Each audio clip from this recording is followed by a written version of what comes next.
मंगल मूर्ति शब्द वाल्मीकि के आश्रम में जब भगवान राम लक्ष्मण जानकी आते हैं पद यात्रा करते हुए वनवास की यात्रा में, अयोध्या से निकलकर श्रृंगवेरपुर तक तो रथ यात्रा थी, प्रभु रथ में आए थे। फिर गंगा के इस पार से उस पार जाने के लिए भगवान ने नौका यात्रा की, केवट की नौका में बैठे और पार हुए।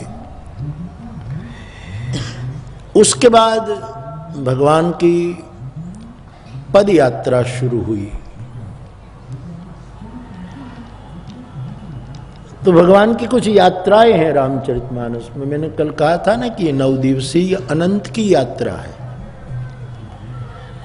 तो भगवान पहले रथ यात्रा की, इससे पहले एक यात्रा प्रभु ने पद यात्रा की थी विश्वामित्र के साथ, जनकपुर तक की यात्रा ये प्रभु की पद यात्रा ही थी, वहां कोई वाहन का उपयोग नहीं हुआ था। उसके बाद रथ यात्रा वनवास के दौरान, फिर गंगा में नौका यात्रा, फिर ठाकुर ने यात्रा की पद यात्रा। फिर किष्किंधा तक पहुंचते पहुंचते भगवान ने एक और यात्रा की, और ये हनुमान यात्रा। रथ यात्रा मानी रथ में बैठकर की गई, नौका यात्रा मानी नौका में बैठकर, पद यात्रा बिना पैरों से की, वो हनुमंत यात्रा थी, क्योंकि हनुमान के कंधे पर बैठकर भगवान ऋषिमुख पर्वत पर गए थे। हनुमान जी ने कहा आप बैठ जाइए मेरी पीठ पर उधर पकड़ करके, और ये भी यात्रा ही मानी जाए, भले चंद क्षणों की होगी, लेकिन ये हनुमंत यात्रा थी जिस पर राम जी सवार होकर गए थे पीठ पर। और फिर भगवान ने लंका के रण मैदान में फिर एक बार रथ यात्रा की, इंद्र के भेजे हुए रथ में बैठे युद्ध के दौरान। और फिर लौटते समय भगवान ने विमान यात्रा की। इस सभी यात्राओं का मेरे मन में मेरी जिम्मेवारी के साथ मेरे आत्म विकास और आत्म विश्राम के लिए कुछ आध्यात्मिक अर्थ है, कुछ उसके विशेष अर्थ है। तो इस यात्रा की जो पूरा ये सिलसिला यात्रा का, उसमें भगवान पद यात्रा करते हुए भरद्वाज ऋषि के आश्रम से आगे निकले हैं और वाल्मीकि के आश्रम में भगवान आते हैं। और जैसे प्रभु वाल्मीकि के आश्रम में आते हैं तब गोस्वामी जी ने उद्घोषणा कर दी कि वाल्मीकि के मन में बहुत आनंद होगा, भारी आनंद। जैसे भारी वर्षा, भारी हिमपात, भारी ठंड पड़ी है, भारी कीमत चुकाना पड़ा, हर जगह जो भारी शब्द है मानी बहुत अधिकाधिक मात्रा में इसकी एक ऐसा नाप भारी के द्वारा प्रस्तुत किया जा रहा है। तो जब राम लक्ष्मण जानकी वाल्मीकि जी के आश्रम में पधारे हैं तो वाल्मीकि के मन में बहुत आनंद हुआ, भारी आनंद हुआ, उमड़ उमड़ कर आनंदित हो गए। क्यों? तो कहे मंगल मूर्ति नयन निहारी।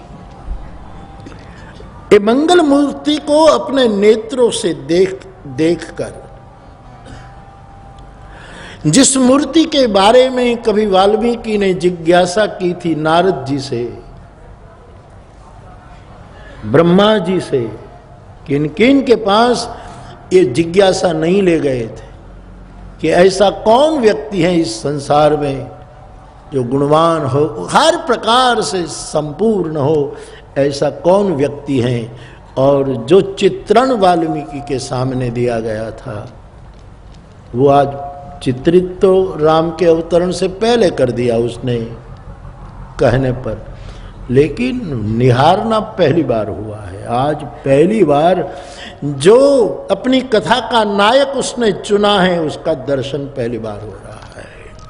इसलिए कहते हैं वाल्मीकि के मन में भारी आनंद है, क्योंकि मंगल मूर्ति नयन निहारी। और ध्यान देना, मैं आपको धीरे धीरे बताना चाहूंगा और ये संवादी सूर में ये सब बातें हैं। हाँ, आप सब बात ग्रहण करें ऐसा मेरा कोई इरादा कभी भी नहीं हो सकता। आप सुनो वो भी बहुत है। और यदि सुनते सुनते आपकी रुचि के अनुसार आपकी भीतर की अंतःकरण की प्रवृत्ति के अनुकूल कोई बात बैठ जाए तो चुन लीजिए, पहले सुनिए फिर चुनिए, ये आपकी मौज। लेकिन मैं कहता जाऊंगा,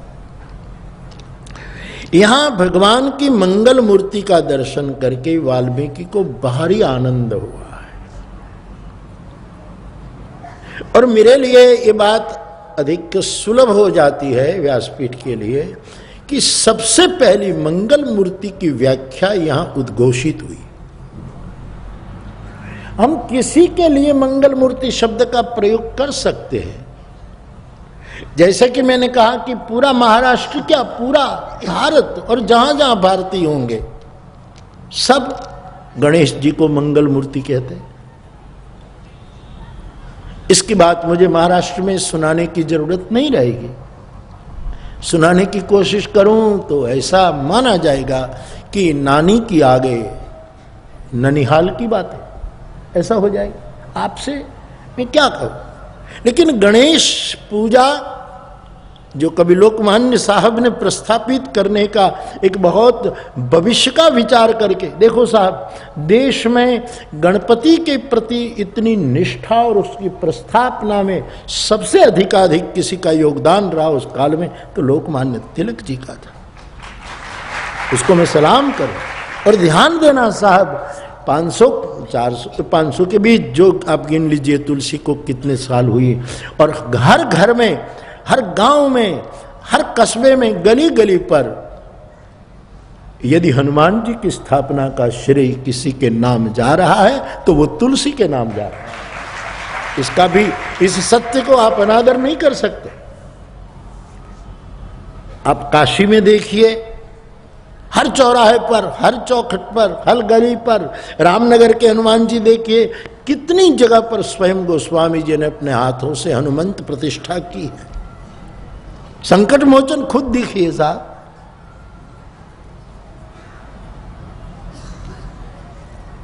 तो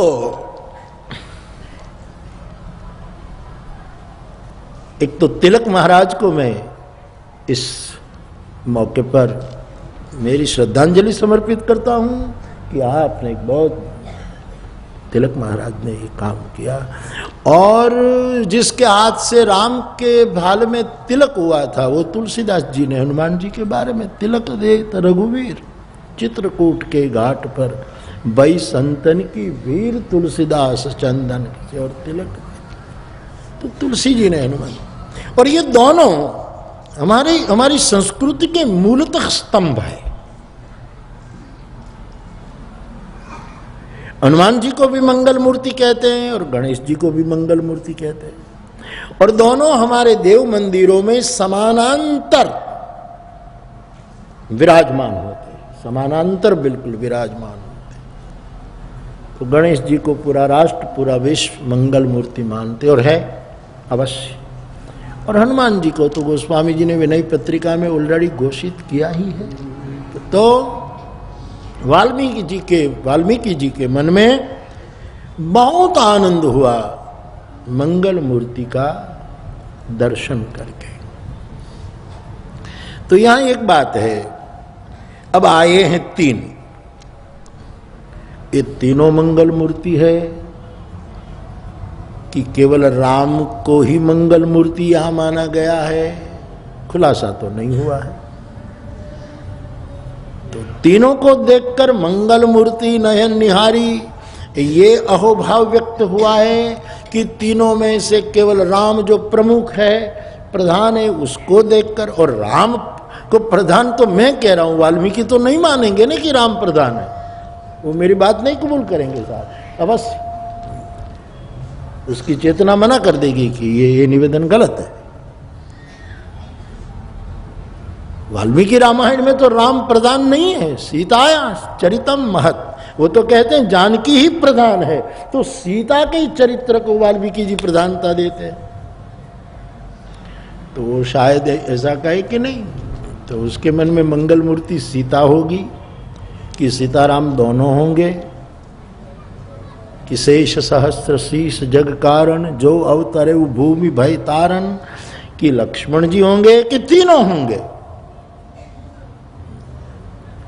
हमारे पास बहुत अवकाश है, 9 दिन है, अभी इसके बाद 7 दिन पड़े। हम सब संवादी सूर में उस पर चर्चा करेंगे। आपको भी कुछ कहना हो तो मुझे बीच में कह सकते हैं, या तो चिट्ठी में भेज सकते हैं, क्योंकि मैं चाहता हूं ये संवाद हो, ये टॉक हो, बातचीत हो। जब गुरु कृपा का अंजन आंज कर कोई साधक इन खदानों की यात्रा करें तो अनंत अनंत सूत्र मिले। तो मेरा तो पूरा पक्का भरोसा है साहब, जो बात आती है वो अंदर से ही आती है। प्रगट अप्रगट होता है, प्रत्यक्ष अप्रत्यक्ष ये होता है। तो मैं कह रहा था कि सब उसी में है मेरी दृष्टि, और मुझे जितनी जरूरत पड़ती इतना तो यहीं से ही मिल जाता है। फिर मैं और शास्त्र का संदर्भ लूं, ये मेरा आनंद है, ये मेरी शास्त्र के प्रति मेरा अद्भुत पूज्य भाव है। हर एक शास्त्र के प्रति मुझे बाइबल से भी कुछ मिल जाए तो मैं ले लूं, मुझे पवित्र कुरान से मिल जाए तो मैं ले लूं, मैं धम्मपद से ले लूं, मैं आगमों से ले लूं, मैं लाओ त्सु से ले लूं, मैं कन्फ्यूशियस से ले लूं, मैं एकनाथ महाराज से ले लूं, ज्ञानदेव जी से ले लूं, मुक्ताबाई से ले लूं, जगत गुरु तुकाराम से ले लूं। यहां कहां कमी है? लेना हो तो जहां आप हाथ फैलाओ देने वाले दाता पड़े बहुत। और महाराष्ट्र ने तो मैं क्या कहूं साहब महाराष्ट्र के बारे में। महाराष्ट्र सही में महाराष्ट्र है, लेकिन सौराष्ट्र फिर भी सौराष्ट्र है। सौ मानी सौ, सब राष्ट्र सौराष्ट्र में समा जाते हैं। ऐसा ये तो आनंद कराने के लिए, आपको कुछ बातें बोझिल न बन जाए आपके लिए, इसलिए सौराष्ट्र की सौ मानी सौ, 100 भाई आओ, जो 100 बहनों आओ, सब आइए, सब 100 मानी सब आइए। महाराष्ट्र के वारकरी संप्रदाय के संत महंत सेवक सब लोग महात्मा, और जो ये परंपरा संतों ने निर्मित की है, वो जब कीर्तन करते हैं तो मुझे बहुत प्यारा लगता है। ताल में, और कितना ताल में होता है, क्योंकि सबको पता है कि ये देश ताल का है, नाताल का नहीं है। तो गुप्त प्रगट जहां जो जे, एक बीज में पूरा बट वृक्ष होता है। तो आप कोई भी सब्जेक्ट उठाएं मानस से, कोई सूत्र, कोई मंत्र, कोई पंक्ति, कोई नाम, कोई प्रसंग, कोई कुछ, तो गुप्त प्रगट जहां जो जेहि खान, हर विषय अपने को जितनी जरूरत है इतना तो मिल ही जाता है। और ज्यादा की हमें, ज्यादा की नहीं आदत, हमको थोड़े में गुजारा होता है। हम उस देश के वासी है जिस देश में गंगा बहती है। तो बाप प्यासा जो होगा वो कहीं से भी पानी खोज लेगा, कूप का, तालाब का, सरिता का, प्याऊ का, किसी के घर अपना कटोरा फैलाएगा, लेकिन प्यासा पानी खोज ही। यदि तुम्हें में ब्रह्म जिज्ञासा है तो अणु अणु में मेरा ब्रह्म बैठा। सर्वम खलविदम ब्रह्म, ये हमारी श्रुति भगवती की उद्घोषणा है। मेरा गोस्वामी जी कहते हैं अपनी बोले में, सिय राम मैं सब जग जानी करऊं प्रणाम, जोरी जुग पार। तो खोजी हो तो सब है। बहुत जिम्मेवारी के साथ बोल रहा हूं। आप कोई भी सब्जेक्ट उठाएं, आपको इस सब्जेक्ट के समर्थन में सब सूत्र बीज से पूरा बट वृक्ष पैदा हो जाता है। गुप्त प्रगट जहाँ जो दी। तो मैं निवेदन कर रहा था साहब कि निकट की व्यक्ति जब आपकी आलोचना करे तब खुश होना कि सत्य अब निकट है, राम निकट है। और प्रमाण तो मुझे यहां से लेने पड़ते हैं। मैं यही कहने जा रहा था कि मेरा तो पूरा यही है।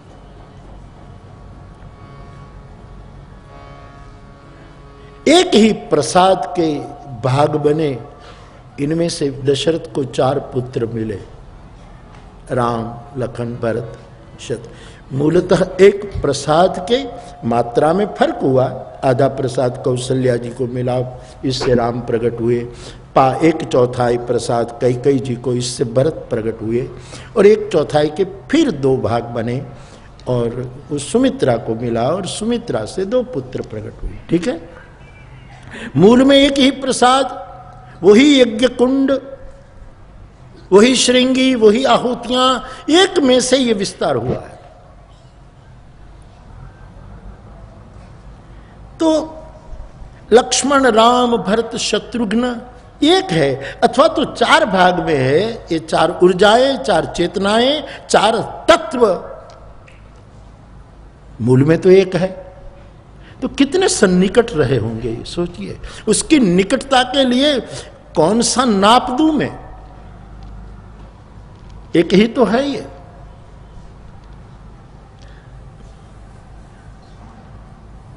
फिर भी इतने निकट है।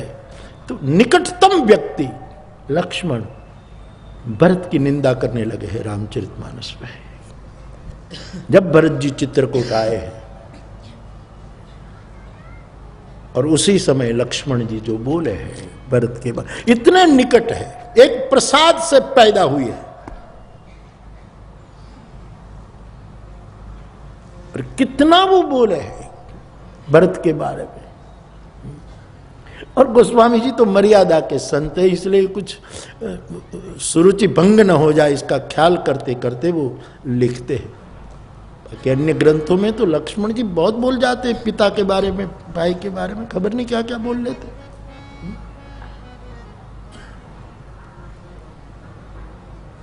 आखिर कैकेयी का बेटा ठहरा, निष्कंटक राज करने के लिए निकला है। राम वन में अकेली है, इसलिए उसको समाप्त करके वो निष्कंटक राज्य चाहता है। लेकिन भूल गया भरत कि संग में लक्ष्मण गया है, राम अकेले नहीं है। मैं ये कर दूंगा, मैं ये कर दूंगा, बहुत बोले। ठीक है,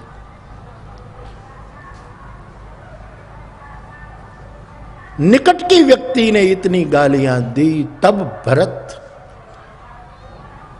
वहां खड़े हैं द्वार पर और भरत समझ गए कि अब राम भी बहुत निकट है। यहां किसी की गाली सुनकर यदि मैं डावाडोल हुआ तो राम बहुत दूर हो जाएंगे फिर। इसलिए मेरे भाई बहन, मैं आपसे प्रार्थना के स्वर में कहना चाहूंगा कि निकट की व्यक्ति आपका बहुत विरोध करे, तब समझना कि अब सत्य निकट है। उसी समय डावाडोल हुए तो बड़ी दूर नगरी फिर वही यात्रा करनी पड़ी। ये अनुभूत सूत्र है। तो मैं इसी अर्थ में कहने लगा था कि लोग ऐसा, तो मेरी व्यासपीठ तो सब विधान से मुक्त है। यहाँ न कोई कर्मकांड है, न कोई विधि है, न कोई। आप आए हैं और वो भी मेरी पूजा के लिए नहीं, मुझे रास नहीं आती ये बात। आप व्यासपीठ को फूल चढ़ा दे, बस ये आपका आदर है। और आखिर में मानस की आरती, दिया तू तेरे दिल, तारा दिलनो दीवो था, ऐसी गुजराती पंक्ति, तू तारा दिलनो, मूल बुद्ध का विचार। ठीक है, तो कोई गुरु की जरूरत नहीं है, तू तेरा दिया बन, अपना दिया कैंडल जला कर निकल जा। लेकिन जलाने के लिए भी किसी का तो आधार रखना पड़ता है, कुछ तो लेना है। ये तेरा दिया तू लेकर निकल, लेकिन जो जला दे, तेरा दिया जिसने जला दिया, प्रकट कर दिया है, जिसको, उसको नतमस्तक प्रणाम करके चल, तेरी यात्रा कर। जो है यहाँ है, अभी है, बस उसी पर पल पर विश्वास हो तो आइए। तो भगवान राम की ये कथा, इसमें मंगल मूर्ति की चर्चा हम करने जा रहे हैं। तो मंगल मूर्ति जब वाल्मीकि ने निहारा, देखा, तो बहुत आनंद हुआ। वहीं से मंगल मूर्ति की व्याख्या शुरू हो जाती है। मंगल मूर्ति मानी क्या, कैसे उसको व्याख्यायित करो। लेकिन वाल्मीकि ने मदद कर दी और आसान कर दिया। बहुत सीधी सी बात। मंगल मूर्ति की परिभाषा एक वो ही है जिसको निहार कर, जिसको देख कर, जिसका दर्शन करके भारी आनंद हो जाए, वो तत्व मंगल मूर्ति है। चाहे वो राम हो, सीता हो, लक्ष्मण हो, हनुमान हो, गणेश हो, एकनाथ हो, नामदेव हो, तुकाराम हो, मीरा हो, सहजोबाई हो, दयाबाई हो, चरणदास हो, चोखा मेला हो, कोई भी हो, हमारे गांव में रहा कोई साधु पुरुष, जिसको देखकर, उसको निहार कर हमारे दिल में आनंद का ओघ प्रकट हो जाए, वो मंगल मूर्ति की पहली व्याख्या है।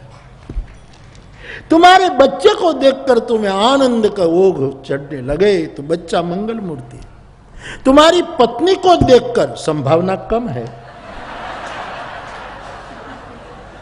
अब मुझे जो भय स्थान है वो तो बताते जाने चाहिए ना, इसलिए उसको देखकर भी यदि आपको आनंद के ओघ हो जाए तो वो भी मंगल मूर्ति है, निशंक।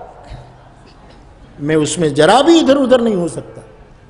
पति को देखकर आपको आनंद हो जाए, मंगल मूर्ति। सास को देखकर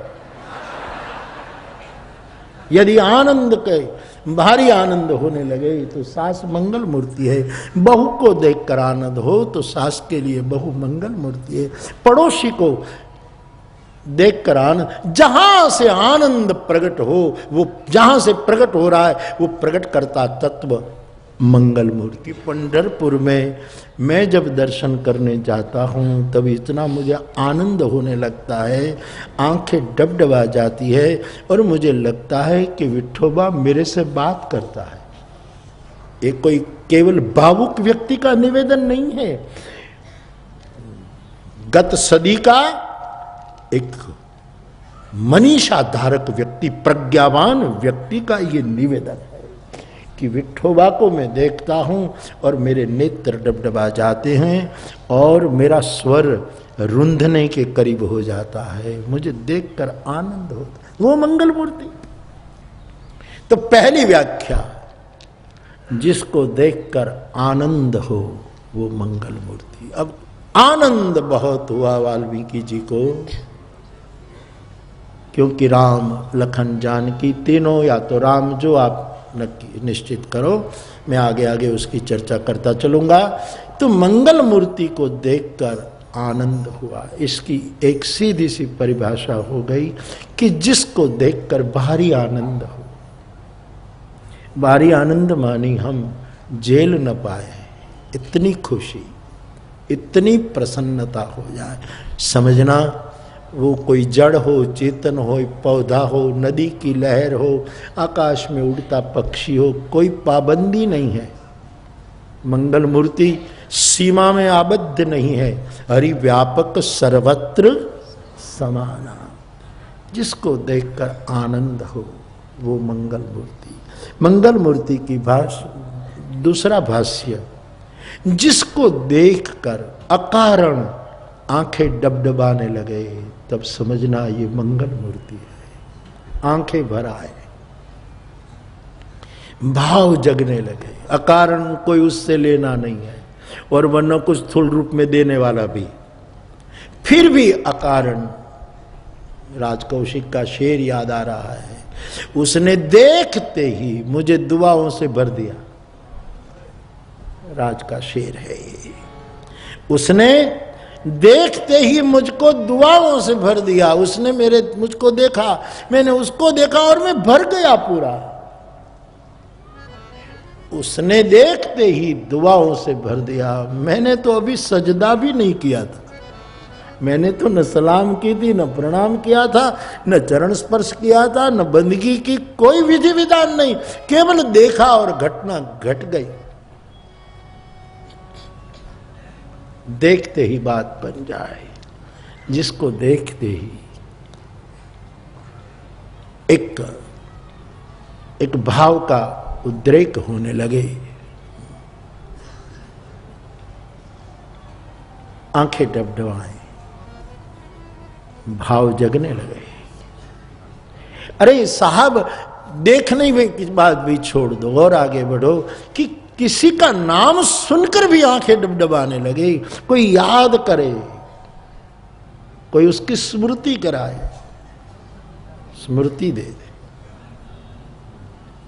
मैं वो पंक्ति गाता रहता हूं ना, गमे जिंदगी के अंधेरे में हमने चरा गए मोहब्बत जलाए बुझाए, वो जब याद आए, खुदा कसम बहुत याद आए।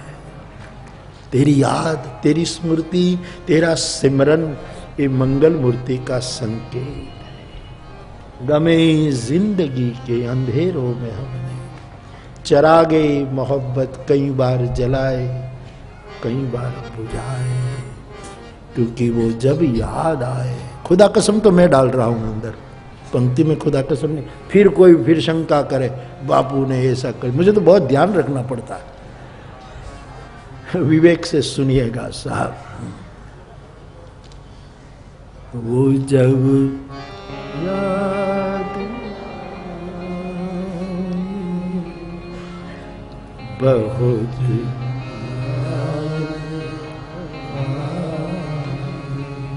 और ये सब पंक्ति यहां हरि की ओर ले जाना। जिसने लिखा हो, उसने जिसके बारे में लिखा वो जाने। हाँ, सब्जी आलू जब पैदा होता, आलू को खबर नहीं कि मेरा क्या उपयोग करेगा। हाँ, हम आलू की सब्जी बनाते हैं, आलू की क्या क्या बनाते हैं हम। पंक्ति जिसने लिखी हो उसका इस्तेमाल जहां हो, वो सब उनको मुबारक। मैं अपने ढंग से उसका इस्तेमाल करता हूं साहब। याद किसकी याद साहब? भवरोग को समापन करने का एकमात्र औषध है हरि स्मृति। जा सुनाम भव भेषज हरन घोर त्रय सूल। भवरोग क्या साहब? छोटे बड़े शारीरिक रोग भी हरि स्मृति से राहत देता है। कोई याद, कोई सिमरन।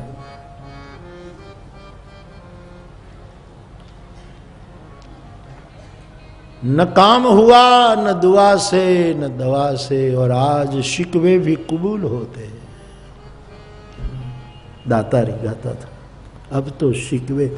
बहुत दुआएं की, बहुत दवाएं की, लेकिन काम नहीं हुआ, और आज काम बन गया शिकवे से। हमने थोड़ी सी शिकायत की कि हरि अब कब तक तू नहीं आएगा। इस शिकायत ने काम कर दिया साहब। बहुत साधना की, बहुत दुआएं मांगी, हर दर पे सर पटका, इस स्थान में गए वहां गए, दुआ दो ये दो, लेकिन काम नहीं बना। अब शिकवे भी कबूल होते हैं।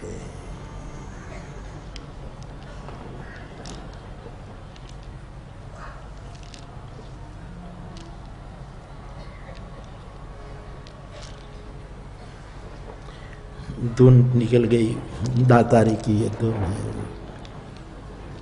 परमात्मा से जिसकी दिल लगी होती है, उनके कोई कारण होते। तुम क्यों बेकार निंदा करते हो? तुम क्यों मलून होते हो? तुम क्यों उपहास करते हो? तो मैं यहाँ कोई गजल की पंक्ति, कोई शेरो शायरी, कोई दोहा, कोई छंद, कोई अभंग, कोई कीर्तन, कोई पद, कोई गीत पेश करूं साहब, उसका मिजाज क्या है वो देखना। आलू को पता नहीं कि उसकी क्या बनाएंगे, बनाने वाले पर आधारित। तो हरि की स्मृति की ओर वस्तु को ले जाना साहब। चरा गई मोहब्बत जलाए बुझाए, वो जब याद आए, बहुत याद आए। स्मृति ये याद, किसी के दर्शन से नेत्र डबडबा जाए, समझना वो दर्शन हमारे लिए मंगल मूर्ति है। और छोड़ो, केवल आवाज सुनी, नाम सुना कि वो आ रहे, कुछ समय के बाद उससे मुलाकात होगी, और हृदय में जो आनंद, हृदय में जो एक मीठी कसक शुरू हो जाती है, समझ लेना कि वो मंगल मूर्ति है। आगे बढ़े। जिसके पास बैठने के बाद मन के सभी तरंग अपने आप शांत होने लगे, तो जिसके पास बैठे हैं वो मंगल मूर्ति है।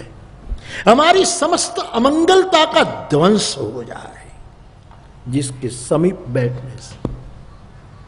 मैं प्रार्थना करूं आप सभी मेरे भाई बहनों, कोई बुद्ध पुरुष मिल जाए, नहीं कोई पहुंचा हुआ जागृत सदगुरु मिल जाए, किसी भी रूप में हो साहब, मौका मिले तो उसके पास बैठा करो, बोल बोल मत करना, उसके अणु परमाणु में जियो साहब।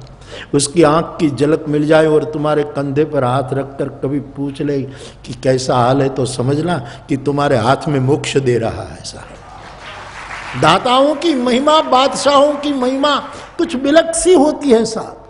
बैठना काफी है, वहां होना पर्याप्त है। तो जिसके समीप रहने से हमारे भीतर के समस्त दोष अपने आप विदा लेने लगे, एक भीतर यज्ञ शुरू हो जाए, हवन शुरू हो जाए हमारे अंदर, और खबर नहीं कितने प्रकार के समीध उसमें जल जाएं। मेरे तुलसीदास जी ने रामचरितमानस में सप्त समीध की चर्चा की। कभी यज्ञ पर बोलना हो तो मैं ये बता सकता हूं, सप्त समीध तुलसी के है, 7 समीध स्पष्ट लिखा है गोस्वामी बालकांड में, सप्त समीध की बात। 7 गिनिए। कुपथ, कुतरक, कुचाली, कली, कपट, दंभ, पाखंड।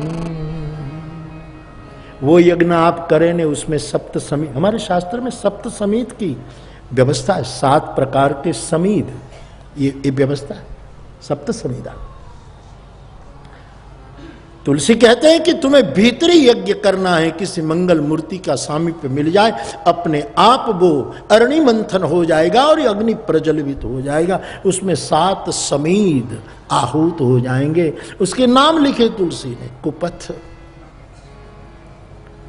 कोई मंगल मूर्ति मिल जाए, अथवा तो जिसके पास जाने से ये 7 वस्तु यज्ञ में आहूत हो जाए, भस्म हो जाए, खाक हो जाए। पहला कुपथ, जिसके पास जाने के बाद मन में अपने आप सोच शुरू हो जाए कि मैं इस बादशाह के पास बैठा हूं, अब मेरा कुपंथ छोड़ना चाहिए मुझे। वो तो कुछ नहीं बोलेगा कि तू शराब छोड़ दे, वो तो नहीं कहेगा कि तू बुराई छोड़ दे, वो तो नहीं कहेगा कि तू बेईमानी छोड़ दे, लेकिन मैं जिसके पास बैठा हूं, जिसने एक बार करुणा की दृष्टि से मुझे निहारा है, मुझे देख लिया है, अंदर की बोली से उसने मेरी खबर भी पूछ ली है, ऐसी मंगल मूर्ति के समीप जाने से एक भीतरी यज्ञ शुरू होता है। उसका पहला समीध मेरे मानस का है कुपथ। आदमी का कुपथ का रास्ता, चलत कुपंथ बेद मग छाड़े, कपट कलेवर कलिमल दूसरा बीच के। अपने आप साहब दूसरों को सुधारने से इतना परिणाम नहीं आया है। मेरा तो एक ही मिशन है, मैं सुधारने को निकला ही नहीं हूं, मैं सबको स्वीकारने के लिए निकला। सबका स्वीकार हो, भला बुरा जो भी हो, कथा में आ जाओ। सुधारने से क्या फायदा, कितने को सुधारो और कौन सुधर, एक बार स्वीकार कर लो।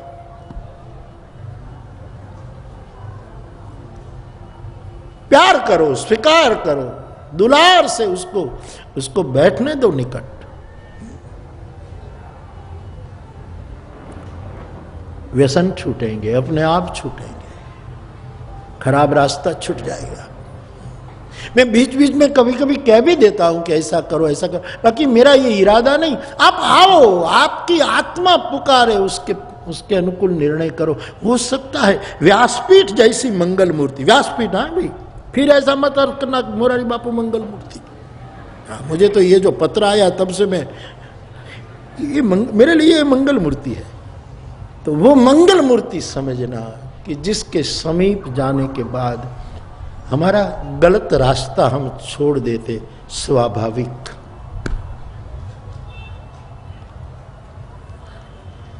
कभी कभी जल्दी घटना घटती है, कभी कभी देर लगती है, लेकिन घटती जरूर है, क्योंकि मंगल मूर्ति में अपने में एक प्रकार की ऊर्जा होती है, वो खींच लेती है बुराइयों को। जलाकर भस्म कर देती, तो कुपथ छूट जाता है। कहने से कौन सुधरा है, कबूल करने से बहुत सुधर गए हैं। कबूल करो। अब तो शिकवे भी कबूल होते हैं साहब इसी रूप में। अब लोगों को सुधारने की पड़ी है। हम समाज को सुधार दें, समाज को जैसा है कबूल कर। तेरी पृथ्वी पर निवास कर रहा है, तेरा भाई है, तेरे ही जीव है, उसको कबूल करना सीख बस।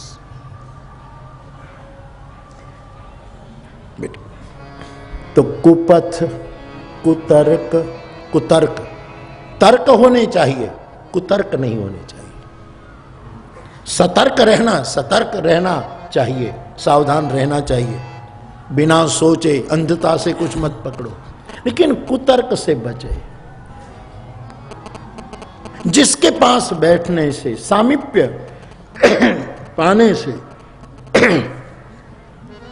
कुतर्क की भावना मिट जाए, मिट गई सब कुतर्क की रचना। पूरी कुतर्क की भावना मिट जाए। जिसके बारे में तुमने लाख कुतर्क किए हो और उनके पास जाते ही इस मंगल मूर्ति का एक छोटा सा वातावरण हमें छू जाए और सब कुतर्क मिटने लगे। दारुण असंभावना बीती, सब खत्म होने लगे। ये दूसरा समीध है कुतर्क। तर्क करो, कुतर्क नहीं। हरिहर पद रति मति न कुतर्की। मेरे गोस्वामी जी एक पंक्ति कहते, हरिहर पद रति, जिसको हरिहर के चरण में प्रेम नहीं और मति न कुतर्की, जिसकी बुद्धि कुतर्की नहीं है, तिन कह कथा मधुर रघुवर की, उसके लिए रघुवीर की कथा बहुत मधुर होती, उसको प्रेम प्रदान करेगी। मति न कुतर्क, कुतर्क का समीत जल जाता है। जिसके पास हो जाए समझना ये मंगल मूर्ति है। कुपथ, कुतर्क, कुचाली। कुचाली का अर्थ करे गलत व्यवहार, गलत चाल चलगत, कुचाल, बुराइयां तन मन में भरी हो, कुचाल। वो जिसके पास रहने से मिट जाए, जिसके पास रहने से मिट जाए वो व्यक्ति है मंगल मूर्ति, जो हमारी कुचाल, हमारे वर्तन को शुद्ध कर दे, हमें विवेक का जागरण करा दे और हमारी कुचालगत सब छुड़वा दे। ये कुचाल है। कुपथ पर चलने वाला दिखता है, लेकिन कुचाल जरा सूक्ष्म वस्तु है, दिखता नहीं और अंदर से कुचाल काम करती है। गुजराती में नितिन भाई का शेर ऐसे गुजराती में कि ऊपर से भले ना दिखाई दे, लेकिन कुचाल अंदर की बात है, जरा भीतर। हाथ में पासा नहीं तो शू थयु। हाथ में यदि पासे नहीं है तो क्या हुआ, कोई बात नहीं। हाथ में पासा नहीं तो शू थयु। जुगटू तो मनमा रमातु होय छे, कुचाली तो भीतरी स्थिति, अंदर खेल आदमी खेलता रहता। कुचाल, कुपथ, कुतर्क, कुचाली, कलयुग स्वयं एक कचरा है। दो बात तुलसी, क्योंकि समीध कभी कभी एक सड़ा हुआ समीध भी होता है, अच्छा भी समीध होता है, गीला भी होता है, सूखा। तो कलयुग को तुलसीदास जी कभी कभी सराहना भी करते, कलयुग समयुग आन नहीं, तो वहां अच्छा समीध है, लेकिन मूलतः तो सड़ा हुआ ये कलयुग बड़ा कुचाल से भरा है। तुलसीदास जी दूसरा निवेदन ऐसे भी देते हैं मानस में,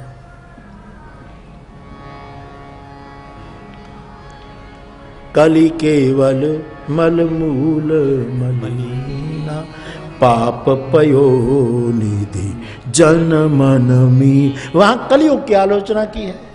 कली भी खत्म। किसी के पास बैठने से हमारी कली की जो अनेक प्रकार की कली के जो दोष हैं वो भावनाएं मिटने लगे, कली समाप्त हो जाए। और मैंने तो गत कथा से कहना शुरू कर दिया है कि ये 4 युग वाली बातें अब बहुत पुरानी हो चुकी है। सतयुग था, ठीक है, त्रेता युग था, द्वापर था, कलयुग है, ठीक है, इसमें ये युग गणना शास्त्र की अद्भुत है और वो रहेगी, इसमें कोई वो नहीं कर सकते।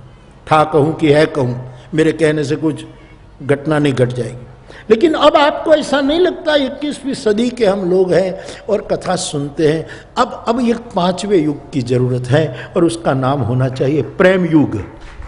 न सतयुग, न त्रेता युग, न द्वापर युग, न कलयुग, अब विश्व चाहता है प्रेम युग। एक प्रेम युग की स्थापना जो राम जी करना चाहते थे। सब नर करहि परस्पर प्रीति।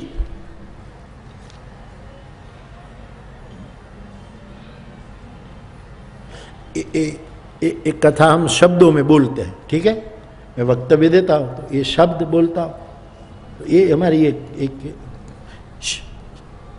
शब्द सत्य है, मानस का प्रत्येक शब्द सत्य है, ठीक है, इसमें तो कोई अंदरुत नहीं कह सकता। मेरे बोल में कोई चूक हो सकती, लेकिन मानस के शब्द तो सत्य है, तो ये सत्य है। सूर प्रेम है,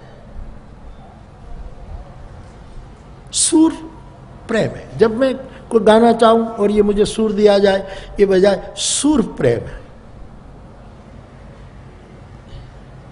सूर ने टीको नो मराए, आम करीन सूर में प्रेम होना चाहिए।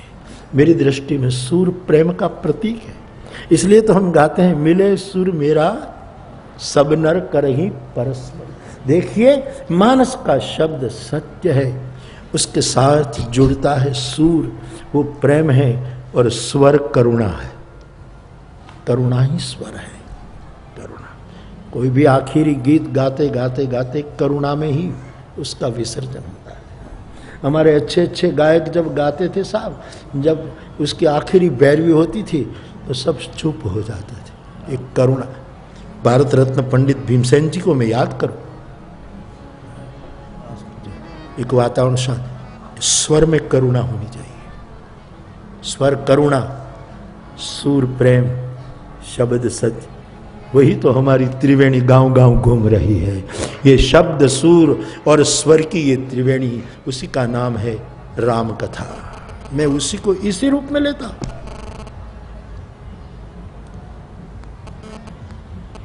कहीं भी अच्छे सूर में अच्छे स्वर वाले गाते हैं तो मैं यही मानता हूं, और अच्छे कवि के शब्द गाते हो तब मुझे लगता है कि यहां सत्य, प्रेम, करुणा तीनों की महफिल है।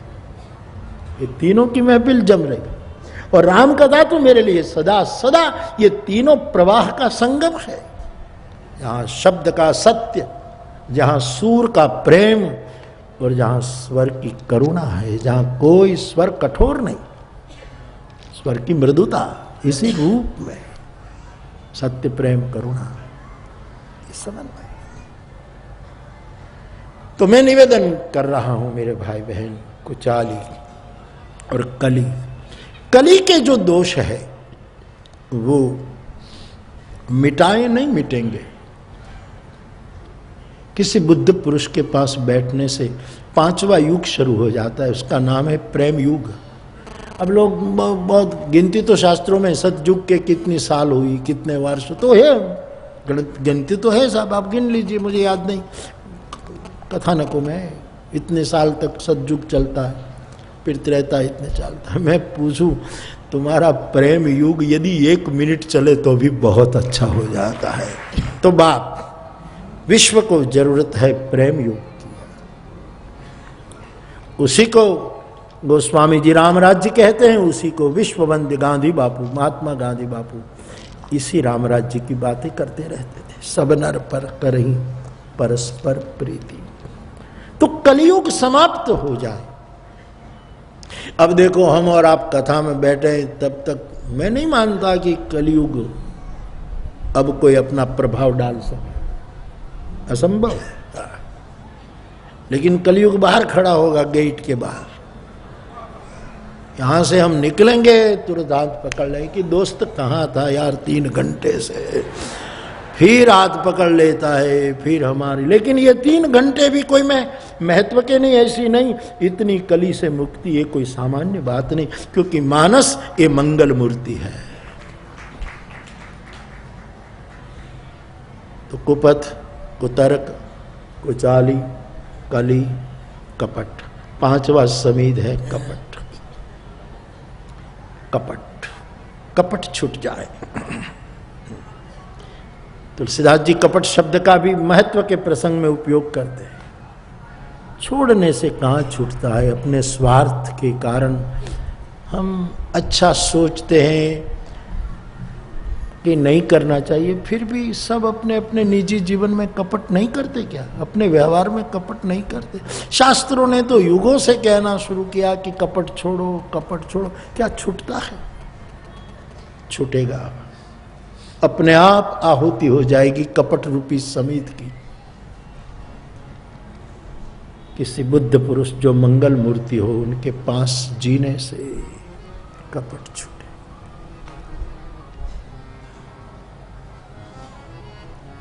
कुपथ, कुतर्क, कुचाली, कली, कपट, पांचवा समीध है। तब मैं आज तो मेरे पास समय नहीं। ये सप्त समीध जिस काष्ठ के होते हैं ना, इस सातों के साथ एक एक शब्द जुड़ा हुआ है। इसमें पीपल का समीध कौन है, बट का समीध कौन है, इसके साथ पूरा यज्ञ विधान के साथ जुड़ी हुई ये बात है।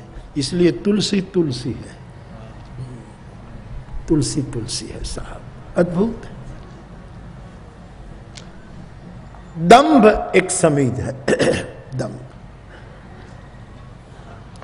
अब दंभ की व्याख्या करने की जरूरत नहीं, हम सब करते हैं। दंभ की व्याख्या करने की जरूरत नहीं है, हम सब करते हैं। समझे? दंभ की व्याख्या करने की जरूरत नहीं है, हम सब करते हैं। मैं ये कहना चाहता हूं कि दंभ की व्याख्या करने की जरूरत नहीं है, हम सब दंभ करते हैं। दंभ में तो जिए हैं।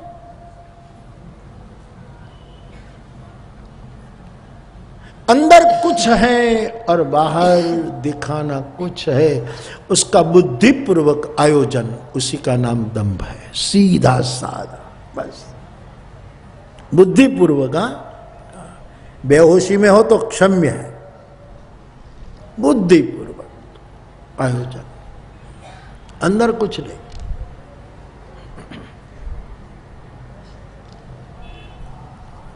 एक बहुत बड़ा वकील था, उसने नई ऑफिस ली। फिर वकील था तो उसका प्रैक्टिस ज़्यादा चले, इसलिए आदमी जो कोई आए ना उसके पास क्लाइंट, तो उसको उस पर प्रभाव डालने के लिए दंभ करता था। तो हर बात में कोई भी आया रिसीवर उठाता है। कभी गवर्नर से बात करता है, कभी कोई महामहिमों से बात करता है, कभी कोई बड़े बड़े धर्मगुरुओं से बात करते हैं, कभी ये करता है। बस तो जो आए वो प्रभावित हो जाए। एक दिन ऐसा हुआ, एक आदमी आया, सीधा साधा कपड़ा, हाथ में एक बैग, आया, कुर्सी पर बैठा और लगा कि उस पर प्रभाव डालूं। तुरंत रिसीवर उठाया, कभी इससे बात, कभी इससे बात, कभी इससे बात। मैं अगली फ्लाइट में आ रहा हूँ, हाँ, और यदि फ्लाइट नहीं मिलेगी तो मैं चार्टर करके पहुंच जाऊंगा। अब चिंता मत करिएगा, आप जरा भी चिंता, मुझ पर भरोसा कीजिए। वो रखा, दूसरा उठाया, तीसरा, और उस पर प्रभाव डालने के लिए। और बीच बीच में बोले भाई जल्दी करना हो मुझे तो वो आदमी हंसने लगा। तो उस बैरिस्टर को कि आप हंसते क्यों? बोले हंसू नहीं तो क्या करूं। आप किससे बात कर रहे हैं? बोले आपने नई ऑफिस ली है, टेलीफोन का कनेक्शन अजी मंजूर नहीं हुआ, मैं देने आया हूं कनेक्शन कर दे। अभी तो लाइन में देने आया हूं, और तू किससे बात करता है? ये हंसू नहीं तो। उसको कहते हैं दंभ। लाइन लगी नहीं, और धार्मिकता का दंभ, उसका नाम है दंभ साहब। तुलसी कहते हैं बुद्ध पुरुष के पास बैठने से ये दंभ रूपी समीध का हवन हो जाता है। कुपथ, कुतर्क, कुचाली, कली, कपट, दंभ और आखिर पाखंड। पाखंड शब्द तत्वतः जब मूल पाखंड शब्द आया तो बहुत अच्छा शब्द था। मच्छंदर और गोरख के जमाने से, भगवान बुद्ध के जमाने से पाखंड शब्द बड़ा प्यारा शब्द था। पाखंड थोड़ी सी जिसको अनुभूति हो गई है, एक पाखंड संप्रदाय चला था, फिर बिगड़ गया, बिगड़ता बिगड़ता फिर दंभ आ गया और धोखा शुरू हो गया, तब पाखंड शब्द दूषित हो गया।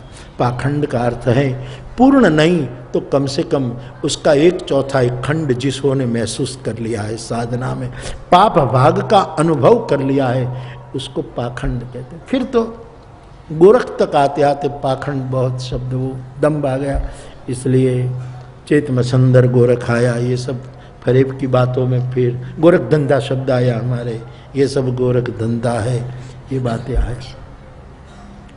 पाखंड हमारे एक वडील है, वो मुझे कहे बापू कि हमको कोई भी पूछे तो हम कहते हैं हम काशी में पढ़े, हराम काशी देखी हो तो काशी में पढ़े, बस काशी में विद्या। आपकी कथा थी तो पहली बार काशी में मैं आया, बाकी मैंने कभी काशी, उसने कबूल किया। ताकि कोई भी पूछे कि आप इतने विद्वान इतने पंडित दुनिया में घूमते हो, विद्या काशी में 32 साल रहे थे। उसको वो तो हृदय से बोल देते हैं, इसलिए उसकी महिमा है। बाकी ऐसी बात है, ये पाखंड का रूप है।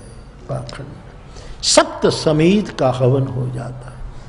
वो हमने वंडी की दीवार पर गली की दातून के कूचे से लिखा हुआ ये दोहा, कपट कुतर्क कुपथ कुतर्क कुचाल कली कपट दंभ पाखंड। और अब देखिए ईंधन की बात है, समीत की बात, दहन राम गुण ग्राम जिमि ईंधन अनल प्रसंग प्रचंड। जिमि ईंधन अनल, यज्ञ अग्नि और ये ईंधन मानी आहुति। ईंधन शब्द देहाती है, समीत शब्द संस्कृति से सुरक्षित, संस्कृति से सुंदर कपड़े पहनाए। बाकी ईंधन शब्द भी सप्त को लागू होता है। तो क्या ये लिखो, मेरे कहने का मतलब है मंगल मूर्ति का एक अर्थ है इस 7 प्रकार के समीत जिसके पास रहने से अपने आप धीरे धीरे जलने लगते। ठीक है, कभी कोई हमारा समीत गीला होगा तो थोड़ी देर लगेगी, थोड़ा धुआं निकलेगा, बीज थोड़ा जलेगा, फिर बुझ जाएगा, फिर जलाना पड़ेगा, लेकिन कभी न कभी घटना घट सकती। तो आनंद भारी हो, बहुत आनंद हो जाए, समझना मंगल मूर्ति। जिसके दर्शन से आंखें डबडबा जाए, समझना मंगल मूर्ति। जिसका नाम सुन करके भाव जगने लगे, जिसकी स्मृति होने से चरा गई मोहब्बत जलाएं बुझाएं, वो याद आए, बहुत याद आए मंगल मूर्ति। तो ये सब मंगल मूर्ति के प्रमाण हैं मेरे भाई बहन। जिस व्यक्ति के साथ लक्ष्मण हो और जिस व्यक्ति के साथ जानकी हो, वो केंद्र में रही व्यक्ति मंगल मूर्ति है। किस अर्थ में? सीता मानी शांति, शंकराचार्य के शब्दों में सीता शांति, सीता शांति समानता, ये शंकराचार्य भगवान का अर्थ है। सीता मानी शांति। और गोस्वामी जी सीता जी को भक्ति कहते हैं। भक्ति सच्चिदानंद, सीता मानी भक्ति। जिस व्यक्ति के साथ सीता हो, मतलब जिसके पास शांति हो और भजन बल हो। और लक्ष्मण, लक्ष्मण त्याग वैराग्य का प्रतीक है, जागृति का प्रतीक है। जिस व्यक्ति में त्याग हो, वैराग्य हो और पूर्ण सावधानी हो, अवेयरनेस हो, जागृत हो, पल पल जागृत हो, उसको गोस्वामी जी मंगल मूर्ति मानते हैं। दक्षिणे लक्ष्मणो यस्य वामे च जनकात्मजा, विश्वामित्र जी का राम रक्षा स्तोत्र। संसार में कहीं भी मेरे भाई बहन, किसी भी व्यक्ति में आप भजन भी देखो, शांति भी देखो, आप कि अशांत नहीं होता कभी, कोई उसको डिस्टर्ब नहीं कर सकता। और त्याग भी हो, वैराग भी हो और जागृति भी हो, बेहोशी ना हो। जिस व्यक्ति इन दोनों पहलू से संपुटित है, उसका नाम मंगल मूर्ति है। वाल्मीकि जी ने देखते ही लगा कि ये मंगल मूर्ति है। तो इस मंगल मूर्ति की भूमिका में ये पहली पंक्ति जो हमने उठाई है अयोध्या कांड में, जिसकी चर्चा मैंने ऑलरेडी आपके सामने की, वो वाल्मीकि के आश्रम में भगवान आते हैं तब की पंक्ति है। दूसरी पंक्ति थोड़ा और पाठ करके आपको अयोध्या कांड में आगे जाना पड़ेगा। जो दूसरी पंक्ति उठाई, मंगल मूर्ति लोचन भरी भरी निरखही हर की दंडवत करी करी। चित्रकूट में भगवान निवासित हैं, अयोध्यावासी सब आए हैं। बहुत बड़ी चर्चाएं होती हैं कि लौटे न लौटे। यहाँ भगवान के मन में दुख है कि यहाँ व्यवस्था नहीं होती वन में, और यहाँ सब हैं। संकोची रघुनाथ जी को ये होता रहता है। और ऐसे समय में जो बोले गए वचन के नहीं प्रभु यहाँ सब ठीक है, आप चिंता मत करें। लोग यहाँ 3 काल मंदाकिनी में स्नान करते हैं, कामदगिरी की परिक्रमा करते हैं और सब प्रसन्न प्रसन्न है, क्योंकि मंगल मूर्ति लोचन भरी भरी। ये अवसर कब मिलता है? प्रभु के मंगल मूर्ति के चित्रकूट में बहुत से अर्थ छिपे हुए हैं साहब। यहाँ केवल एक राम, सबको राम के दर्शन, रोज इतनी भीड़ थी, जनकवासी भी आ गए, आने वाले सब आएंगे, सब इतनी भीड़ में सब व्यक्ति को राम कितने बार वहाँ मिले होंगे। व्यापक तत्व के रूप में बात और है, लेकिन चित्रकूट में सब मंगल मूर्ति हैं। कामदगिरी भी मंगल मूर्ति है, मंदाकिनी का प्रवाह भी एक मूर्त प्रवाह जो है वो भी मंगल मूर्ति है। कौल किरात जो भाव से भरे हैं और जिसके साथ भगवान वेद जिसको समझ में न वेद समझ न पाए, ऐसे परमात्मा इन कौल किरातों के साथ बात करते हैं, उनमें भी मंगल मूर्ति पना भरा है।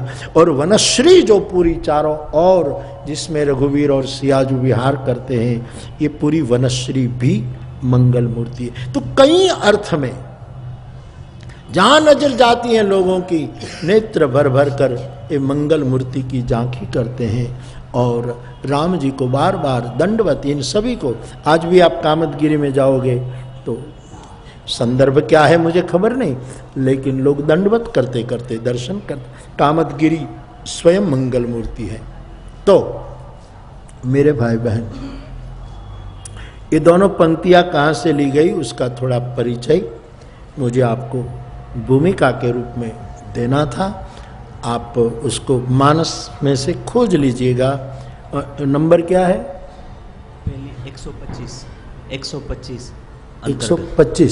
पहली चौपाई वाल्मीकि मनाना 125 दोहे के अंतर्गत है। और दूसरा 249 ठीक। तो दूसरा, दोनों पंक्ति अयोध्या कांड की हैं, आप उसमें से खोज लीजिएगा। तो ये दोनों पंक्ति के आधार पर इस 9 दिवसीय कथा चलेगी, जो हमारे जीवन के विकास और विश्राम के लिए कुछ सामान बने तो जीवन सार्थक है, धन्य है। इसी अर्थ में ये दोनों पंक्तियों का मैं आश्रय कर रहा हूँ और उसी को, इस सब्जेक्ट को, इसी विषय को यहाँ रखते हुए थोड़ा कथा का क्रम मैं आपसे बता दूं। कल जल्दी जल्दी मैंने गुरु वंदना कर ली और पूरे संसार को तुलसी ने सिया राममयी समझ करके प्रणाम कर लिया, और फिर हनुमान जी की वंदना तक हम पहुँचे थे। श्री हनुमान जी महाराज की वंदना इस वंदना प्रकरण के क्रम में गोस्वामी जी करते हैं। मेरी समझ में ये अनिवार्य और नितांत आवश्यक वंदना है।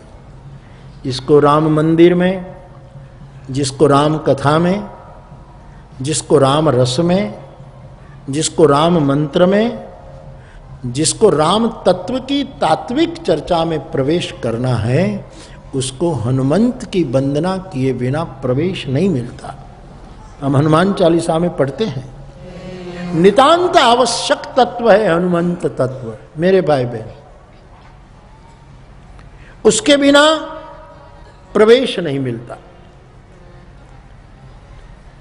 जैसे गुरु बिन ज्ञान नहीं, वैसे हनुमंत का आश्रय किए बिना हम प्रवेश नहीं कर पाते। और हनुमान जी का आश्रय मेरी दृष्टि में भाई बहन कोई भी कर सकते हैं। जो बताया जाता है कि बहन लोग हनुमान जी की स्तुति न कर सके, सुंदरकांड का पाठ न कर सके, ये सब मेरी दृष्टि में मुझे ठीक प्रतीत नहीं हो रहा। हाँ, कुछ नियम हो शास्त्रीय, उसका निर्वहन सबको करना चाहिए, क्योंकि हनुमंत तत्व एक विशिष्ट तत्व। बाकी बहन लोगों को भी हनुमान चालीसा का अधिकार है, सुंदरकांड का अधिकार है, बहन लोग भी हनुमंत दर्शन कर सकती है। ये ब्रह्मचारी है इसलिए हम छुए ना, तो पुरुषों को भी नहीं छूना चाहिए। ये कुछ नियम है, तो ये नहीं है, पुरुष को भी नहीं है। अपने कोई हाथ इतने अच्छे नहीं कि हनुमान जी को छुए, ऐसे। इसलिए तो लोग हमारे देहात में, मुझे यहाँ खबर नहीं, लेकिन सौराष्ट्र के गांव में हनुमान जी का दर्शन लोग करते तो दोनों हाथ पीछे ले जाते हैं। यहाँ की मुझे खबर नहीं, दोनों हाथ पीछे करके हनुमान जी को। ये क्यों? ये कसरत क्यों? ये व्यायाम क्यों? ये मुझे उसका देहाती अर्थ ये प्रतीत होता है कि हमारे हाथ ये हनुमान जी भूल से भी कहीं तुम्हें छू न ले, क्योंकि हमारे कर्म अच्छे नहीं हैं, इसलिए हाथ को पीछे रखे। बहन लोग ही पीछे रखे, ऐसी बात नहीं, पुरुष को भी रखे, यानी हम उसको न छुए, इसी बात है। बाकी हनुमंत तत्व प्राण तत्व है। तुलसी उसका परिचय देते हैं, प्रणवु पवन कुमार। आप पवन के कुमार हो, पवन के पुत्र हो, वायु के पुत्र हो। और वायु, हम हनुमान जी के मंदिर में भले न जा सके, मर्यादा हो तो न अंदर प्रवेश करें, ठीक है, लेकिन हनुमान जी पवन पुत्र के नाते हमारे अंदर रोज जाते हैं, वायु के रूप में जाते हैं, निकलते श्वासोश्वास में। हनुमान जी के सिवा है कौन?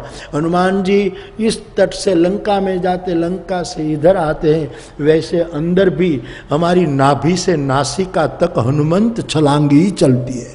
प्राणायाम के रूप में हनुमंत तत्व ही काम कर रहा है। तो हम मंदिर में न जाए, लेकिन हनुमान हमारे में प्रवेश करता है। तो हनुमंत तत्व सार्वभौम तत्व है, वायुपुत्र है। और तुलसी जी ने उसको मंगल मूर्ति कह करके ठीक स्थापित किया। मैं आए दिनों में चर्चा करूंगा, अब तो इस विषय की चर्चा चल रही है, तो अब आप देखिएगा जो अभी पद मैंने विनय पत्रिका का गाया और आपने भी मुझे साथ दिया, तो ये मंगल मूर्ति मारुत नंदन, ये जो पद में मंगल मूर्ति से शुरू होता है, इस पद में हनुमान जी के लक्षणों के बारे में जो जो चर्चा की है वो सभी मंगल मूर्ति के लक्षण हैं। मुझे कोई शास्त्र का, ये किस शास्त्र की बात नहीं, लेकिन कोई अर्वाचीन कवि मानी 150-200 साल तो हुए ही होंगे, इतना वो है। ऐसे एक विद्वान का मंगल मूर्ति अष्टक है, संस्कृत में एक मंगल मूर्ति अष्टक है। बहुत समय पहले मेरे पढ़ने में आया, मैं जांच करूंगा उसका, या तो मेरी स्मृति में आ जाएगी। पूरा अष्टक मंगल मूर्ति की परिभाषा है उसमें, यदि मैं उसको इस रूप में देखूं तो वो स्तोत्र मिल जाएगा तो मैं जरूर आपके सामने पेश करूंगा। यदि न मिला तो विनय पत्रिका का ये स्तोत्र मंगल मूर्ति का भाष्य है। मंगल मूर्ति किसको कह सके हम, उसका ये पूरा भाष्य है। मंगल मूर्ति मारुत नंदन, वहां भी प्रणवौ पवन कुमार और यहां भी मारुत नंदन। वायु के तू पुत्र है, तू पवन का बेटा है, तू प्राण तत्व है। और मेरे भाई बहन, हनुमान जी का आश्रय भाई बहन, छोटे बड़े, पंडित मूढ़ कोई भी कर सकता है, वहां कोई पाबंदी नहीं है। एक सार्वभौम तत्व है हनुमान, वायु कहीं भी घूमता है। दूसरी बात, इतना नितांत आवश्यक हनुमंत तत्व है, अब तो नहीं रहे, वो निर्वाण प्राप्त कर चुके हरिभाई कोठारी। लेकिन उसने एक बार प्रवचन में कहा था कि मुझे बहुत अच्छा लगा, ये मैंने सुना था कि जहां भी राम मंदिर हो, कोई भी मंदिर हो, हनुमान जी को बैठाना ही पड़ेगा। राम को भी हनुमान की जरूरत पड़ेगी, क्योंकि राम मंदिर के द्वार पर हनुमान जी होगा। राम द्वारे तुम रखवार, बैठे। लेकिन हनुमान जी के मंदिर में राम को बैठाने की जरूरत नहीं, राम न हो तो भी हनुमान का तो चलता ही है। वहां कहीं भी नहीं कि भाई हनुमान जी बैठा हो इधर राम को, नहीं, उसको जरूरत नहीं है। हनुमंत तत्व स्वतंत्र एक अर्थ में प्राण तत्व है, ऊर्जा तत्व है, उसका आश्रय खूब करना। और मैं तो वहां तक कहता हूं कि आपको कोई जागृत या तो वर्तमान कोई संत पुरुष हो, उसमें गुरु भाव न जगे तो जल्दी मत करना। किसी में आपको ऐसा भाव न जगे तो चिंता मत करो, श्री हनुमान जी को गुरु बना लो, उसकी शरण में अपने आप को रख दो, क्योंकि हनुमान जी त्रिभुवन गुरु है। जय जय जय हनुमान गोसाई कृपा करो गुरु। 3 वक्त जय जयकार, ये त्रिभुवन की ओर संकेत है। तुम त्रिभुवन गुरु वेद बखाना, ये त्रिसत्य का प्रतीक है। त्रिसत्य क्या है? तो हनुमान जी का आश्रय कर सकते हैं भाई बहन, बहन लोग भी। किसी ने खबर नहीं महिला समाज के मानस में डाल दिया है किसी ने कि बहन लोग हनुमान जी की वो न कर सके, नहीं, हर बहन कर सकती है। मैं आपसे जिम्मेवारी के साथ कहता हूँ, आप आश्रय कर सकते। और माताओं को तो मुझे इतना ही कहना है कि आप हनुमान चालीसा का पाठ करो, और आपको ज़्यादा कुछ करना, क्योंकि आपको कितना काम होता है घर में। सुबह जल्दी उठना, बच्चों को तैयार करना, नाश्ता कराना, उसकी बैग तैयार करना, तब तक अपना पति उठ गया होगा, उसके लिए नाश्ता तैयार करना, उसके कपड़े बपड़े सब देना, वो तैयार हो, वो जाए, फिर बाहर जाकर हलो करना, कितना काम है आपको। और ये हलो तो इसलिए कहते कि तू जा जल्दी ऑफिस जा, तू जा, कितना आपको काम रहता है साहब। फिर पड़ोस में जाना, इधर उधर की बातें करना, उसको करना, उसकी सास ऐसी है, उसकी बहू ऐसी है, ये सब शास्त्रों की चर्चा करना, ये आपकी व्यस्तता है। और फिर कहीं शॉपिंग तो होता ही, खड़ा ही होता है शॉपिंग, तो फिर शॉपिंग करने जाना, फिर टीवी में कोई कार्यक्रम देखना, ये करना है, तो आप व्यस्त हैं, आप कहाँ पूजा पाठ कर पाएंगे। इसलिए 1-2 बार हनुमान चालीसा करें तो काफ़ी है। शाम पड़ जाएगी, हो जाएगी, तब तक बच्चे आ जाएंगे, फिर उसका गणवेश बदलो, फिर उसको नाश्ता दो, फिर ये करो, फिर रसोई करो, फिर तब तक वो ऑफिस से आ जाए, फिर उसकी वो करो, फिर रात तक कितनी आपकी व्यस्तता है। थोड़े फ्री होते हैं तो पति के साथ फिर लड़ना, कितनी व्यस्तता है आपकी। और इसी व्यस्तता में आप और साधना क्या कर पाएंगे। इसलिए मेरी प्रार्थना है, आप सुबह में 1 बार हनुमान चालीसा का पाठ करें, दोपहर को 1 बार करें, और रात्रि को सोने से पहले करें। 3 बार हनुमान चालीसा का पाठ करें, आपकी साधना पूरी। हनुमान चालीसा सिद्ध भी है, शुद्ध भी है। चतुर्दशी को उसकी महिमा जरूर है। शिवरात्रि के दिन कोई 100 बार उसका पाठ करे, और प्रत्येक कृष्ण चतुर्दशी शिवरात्रि ही मानी जाती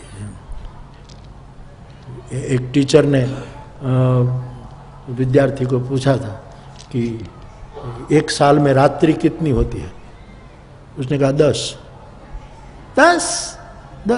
नवरात्रि ने 1 शिवरात्रि, कुल 10, बाकी रात है ही कहाँ। बात तो पता की, रात्रि नामक तो यही है, या काल रात्रि फला रात्रि जरूर है, लेकिन ये इतनी प्रकाशित और इतनी उजागर नहीं, प्रख्यात नहीं है। कि नवरात्रि ने शिवरात्रि, बस। लेकिन जहां तक संभव हो, मैं प्रार्थना करता रहा, 11 बार हनुमान चालीसा का पाठ करिएगा। ये शुद्ध, बहुत जिम्मेवारी के साथ बोल रहा हूं, ये सिद्ध भी है और शुद्ध भी है। 11 बार। और मैं ये नहीं कहता कि एक जगह आसन लगाकर करो, मैं बहुत प्रैक्टिकल मति से कहना चाहूंगा कि सुबह में 1-2 बार हुआ, दोपहर को हुआ, दफ्तर जाते समय, ड्राइव करते करते हुआ, कुल मिलाकर रात को लौटो और सोवो, इससे पहले 11 बार पाठ करो। ऊर्जा बलवान होगी, प्राण शक्ति बढ़ेगी। फायदा क्या होगा वो मैं नहीं बताऊं, और मुझे गारंटी देने वाला नहीं कि फायदा क्या होगा। नुकसान कुछ नहीं होगा, उसका पक्का वादा। और हर चीज दुनिया में फायदे के लिए ही करना, इतने हम व्यापारी हो चुके हैं। अध्यात्म भी फायदा क्या, रस से करो, आनंद से करो। और हनुमान चालीसा में जो बताया है कि ऐसा होगा, वो न हो तो भी करो। आप कहेंगे कि इसमें कई लोग तो इसीलिए ही करते हैं। अष्ट सिद्धि नवनिधि के दादा, पेटियां चली गई, न अष्ट सिद्धि आई न नवनिधि आई। अष्ट सिद्धि का मेरा अर्थ है, हनुमान चालीसा का आश्रय करने से जीवन में 8 प्रकार की शुद्धि आएगी। अष्ट शुद्धि ही सिद्धि है। अरे लाख सिद्धि मिले और जीवन की शुद्धि न बनी तो सिद्धि कौन काम की। और नवनिधि का मेरा अर्थ है भागवत में और रामचरितमानस में 9 प्रकार की जो भक्ति बताई वही हम जैसों के लिए नवनिधि।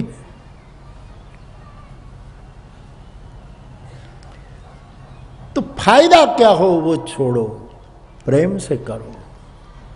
11 बार, 11 बार ना हो तो 9 बार करो, 9 बार ना हो तो 7 बार करो, 7 बार न तो महसूल विभाग में ओली 7 बार ની નકલ નીકળે।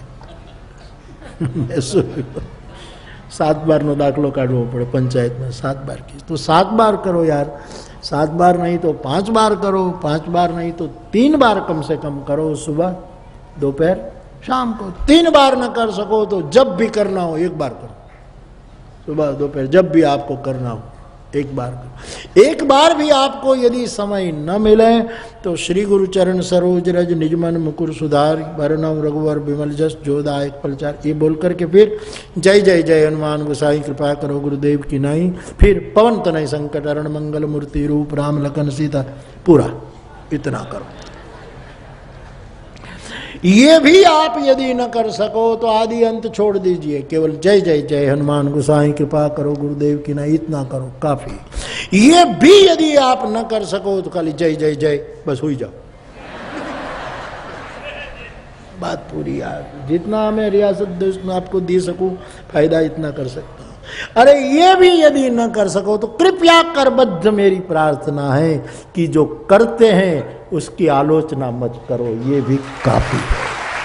कि क्या रट लगा कर हनुमान चालीसा बैठे हो उसकी निंदा न करो, ये भी सहयोग है, ये भी बंदगी है। दूसरों की निंदा न करनी वो श्रेष्ठ साधना है साहब। कोई कर रहा है तो करने दो। अनुमंत तत्व का आश्रय करो, वो त्रिभुवन गुरु है, वो शंकरा अवतार है, साक्षात शिव की मूर्ति है, वानर आकार है, वानर के रूप में शंकर है। तो तुलसी जी ने हनुमान जी की इस रूप में वंदना की है। अनुमंत तत्व के बिना गति नहीं हो सकती, तो बिल्कुल सार्वभौम तत्व के रूप में मैं हनुमान जी को इस रूप में देखता हूँ। तो हनुमान जी की वंदना के बाद तुलसीदास जी ने और पात्रों की वंदना की। मातृदेवो भव, पहले माँ की वंदना की जाती है। इसी क्रम को निभाते हुए गोस्वामी जी ने पहले माँ जानकी की वंदना की। जनक सुता जग जननी जानकी, सीता जी की वंदना करने के बाद पुनः उसके बाद राम की वंदना की। लेकिन दुनिया को बताया कि मैं सीता और राम की बिलग बिलग वंदना करता हूँ, क्योंकि ये बिलग लीला के लिए 2 रूप में आए हैं। तत्वतः एक ही ब्रह्म तत्व है, इसलिए गिरा और अर्थ की भांति, जल और तरंग की भांति दिखने में बोलने में भिन्न है। तत्वतः तरंग और पानी बिलग नहीं है, वाणी और उनका अर्थ बिलग नहीं है, एक दूसरे में समाहित है। ऐसे अभिन्न सीताराम जी की वंदना की। एक बार जय जयकार करें, बोलिए श्री सीताराम जी महाराज की। तो सियाराम की वंदना की और उसके बाद गोस्वामी जी भगवान के नाम की महिमा का गायन करते हैं। पूर्णांक के अंदर गोस्वामी जी ने 9 दोहे में राम नाम की वंदना और राम नाम की महिमा का गायन किया। मैं राम नाम, भगवान के कई नाम हैं, उनमें से राम नाम महाराज की वंदना करता हूं, गोस्वामी जी कहते। और फिर 3 शब्द प्रयोग किया, हेतु कृषाणु भानु हिमकर। ये राम नाम अग्नि, सूर्य और चंद्र का मूल बीज है, हेतु है। कोई भी कार्य के आगे कारण होता है, ये कार्य कारण सिद्धांत है। वैसे सूर्य, चंद्र और अग्नि का मूल तत्व राम तत्व है। हेतु कृषाणु भानु हिमकर को। सूर्य, चंद्र और अग्नि, और इसमें भी प्रधान रूप में राम तत्व तीनों का हेतु है अवश्य, फिर भी राम तत्व अग्नि तत्व का बीजक ज्यादा है। और हम जैसों को राम नाम इसीलिए निकट पड़ेगा क्योंकि वो अग्नि तत्व की महिमा उसमें ज्यादा है। पहले स्थूल रूप में समझिए, सूर्य और चंद्र हमें निकट नहीं पड़ता है। रोशनी देता है सूरज, जीवन देता है अवश्य, लेकिन दूर नगरी है। चंद्र शीतलता देता है, रस वृद्धि करता है, सौमो भूत्वा आदि आदि है, फिर भी हाथ नहीं लगता, कहानियों में लगता है, परियों की गाथाओं में हाथ में आता है, तत्वतः नहीं आता। तो राम सूर्य है, राम चंद्र है, लेकिन हाथ में नहीं आता। हाँ, उनकी रोशनी में जी रहे हैं, उनकी कृपा में, उनके प्रभाव में आनंद ले रहे अवश्य, फिर भी इतना निकट नहीं। लेकिन अग्नि हम सबके निकट है। निकट ही क्या, हम निर्मित कर सकते हैं, हमारे हाथ की बाजी। तो राम तत्व अग्नि का बीजक रूप में जीव को, जगत को निकट पड़ता है। ये अग्नि तत्व है। अग्नि हाथ में ले सकते हैं हम, छोटा बड़ा। अग्नि हम प्रज्वल, एक समय था कुछ नहीं था तो चकमक से हम अग्नि प्रज्वलित करते, लकड़ियां रगड़ करके अग्नि, ये हम उनको निर्मित करते हैं। सूर्य चंद्र हाथ की बात नहीं, अग्नि हाथ की बात। और चतुर्युगी साधना में भी अग्नि तत्व की ही प्रधान महिमा।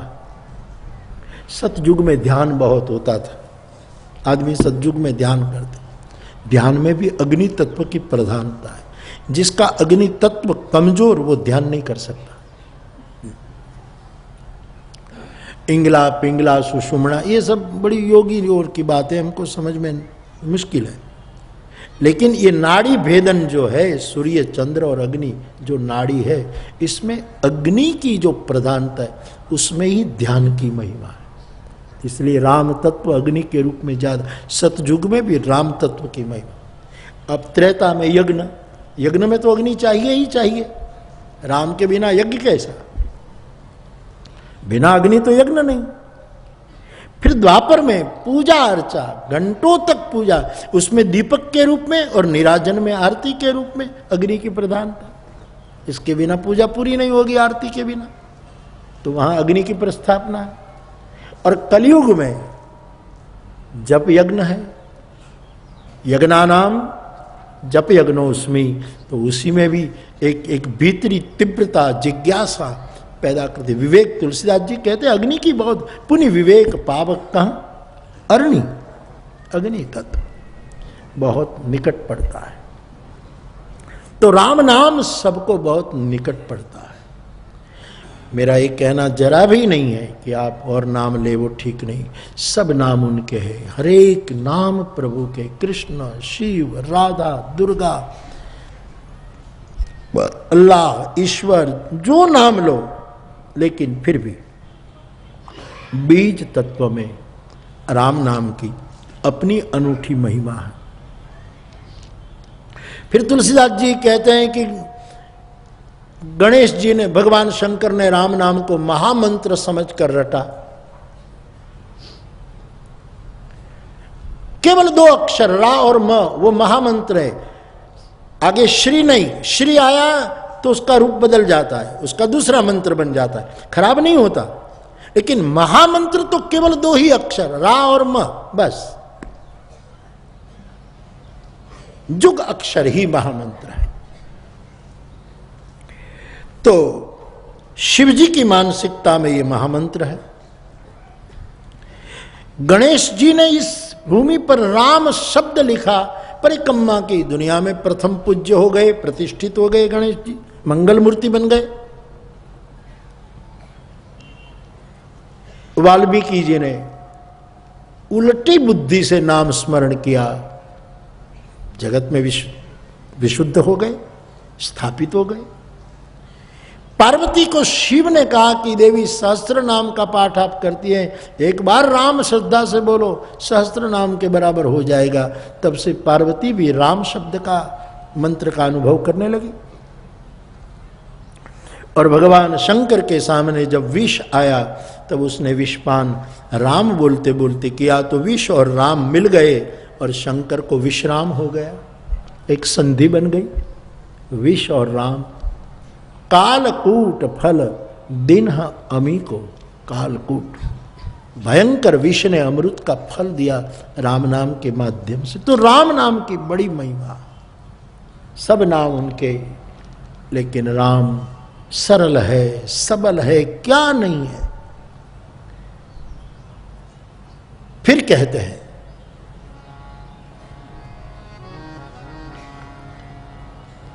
भगवान की भक्ति और तुलसी साल सुदास, राम नाम बर बरन जुग सावन भादो। तुलसीदास जी का कृषि विज्ञान कितना पावरफुल रहा होगा। आप किसी को देहात में पूछिए, जेठ महीने की वर्षा में फसल नहीं पकती, जेठ की वर्षा फसल नहीं पका सकती, बीज बोने के लिए भूमिका तैयार करती है। ये जेठ की वर्षा में कभी फसल नहीं पकती।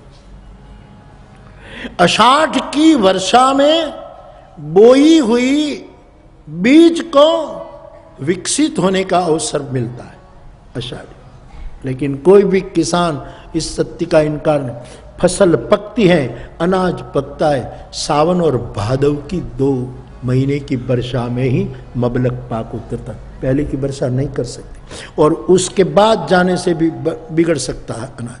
सावन और भादव की वर्षा अनाज को, बाजरी को पक्व कर देते, परिपक्व। लाख साधना करो, आषाढ़ी साधना करो, जेठी साधना, ज्येष्ठ ऊंची करो, वैशाखी तपो साधना करो, ठंडी में पानी में पोह महीना निटाट साधना करो, लेकिन राम नाम रूपी सावन और भादो नहीं आएगा तब तक साधना की फसल नहीं पकेगी। बात ये दोनों में ही पकती, इसलिए तुलसी ठीक कृषि विज्ञान के अनुसार चल रहे। सावन भादो, दूसरे 2 महीने क्यों नहीं लिखे साहब? तुलसी को कृषि महिमा का पता है। किसी किसान को भी शायद पता ना हो, वो तुलसी को पता है। ये नियम है सा प्रकृति का, अस्तित्व का, मौसम का ये नियम। अनाज पकता है। अब तो कोई भी सीजन में हम खेती करते हैं, बाकी पहले के जमाने में तो वर्षा आधारित खेती, एक ही मौसम वर्षा ऋतु में खेती, उसमें सावन और भादो की वर्षा से ही एक खेती पकती थी।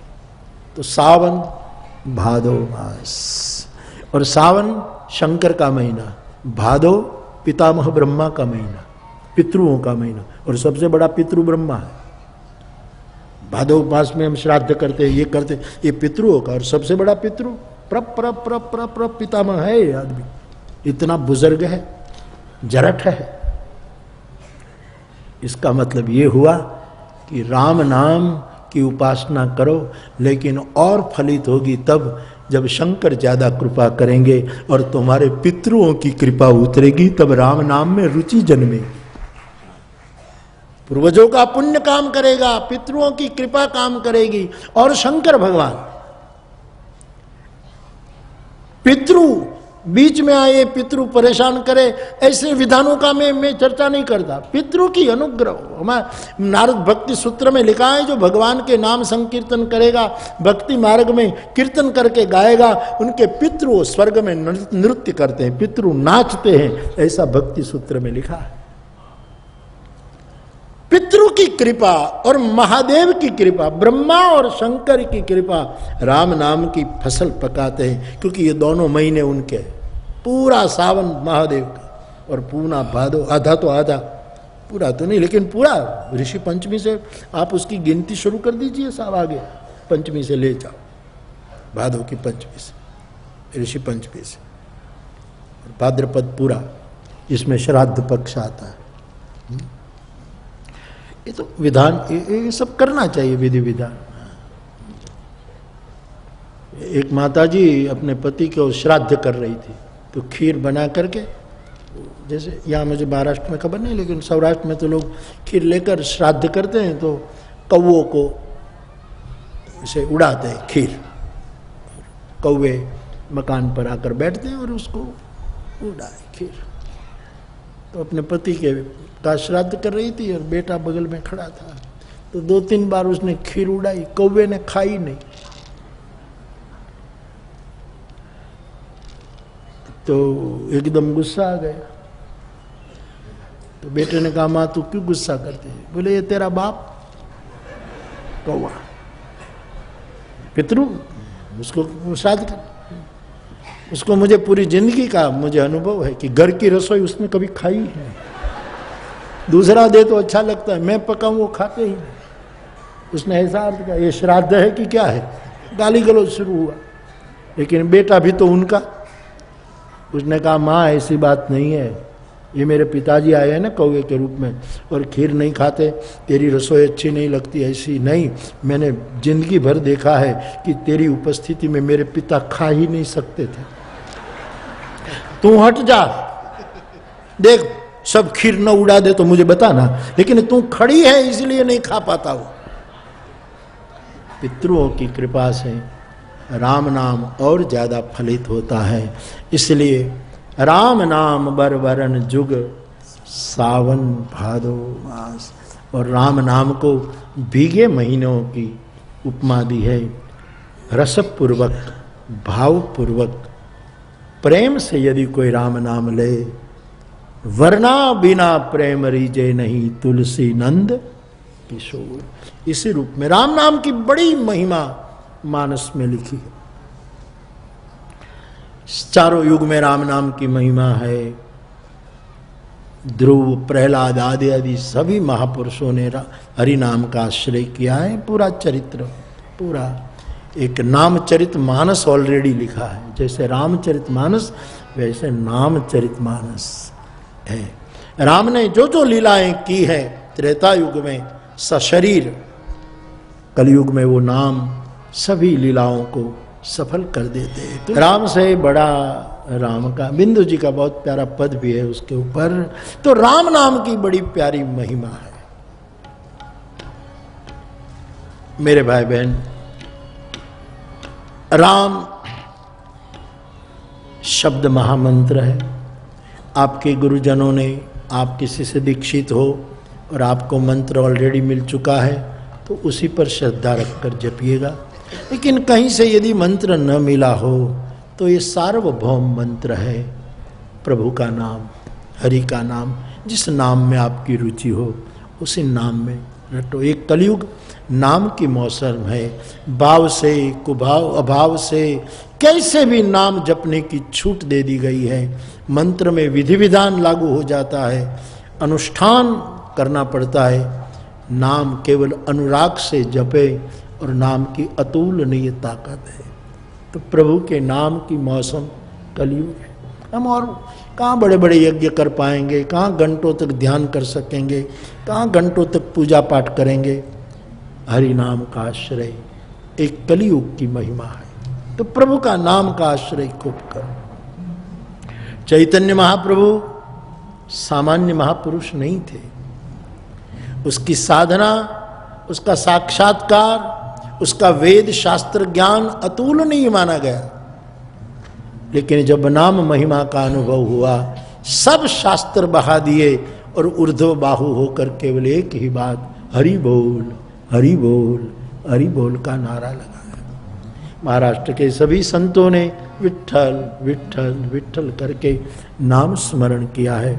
मेरे भाई बहन, ये सरल साधना है और कार्य होता है। विरल घटनाएं घट जाती है नाम से, तो नाम का आश्रय करना ये सार है। गोविंद दामोदर स्तोत्र में भी आप पढ़ते हैं, सुखावसाने इदमेव सारम, दुखावसाने इदमेव ज्ञेयम, देहावसाने इदमेव जाप्यम, गोविंद दामोदर माधवेति।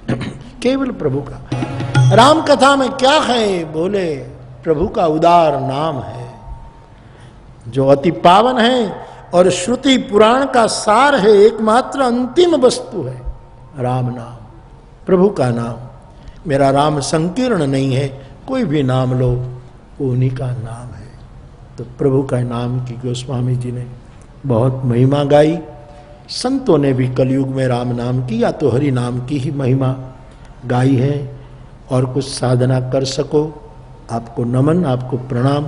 कुछ न हो सके तो केवल हरि नाम का आश्रय भी पर्याप्त है, बहुत काफी, और कुछ नहीं।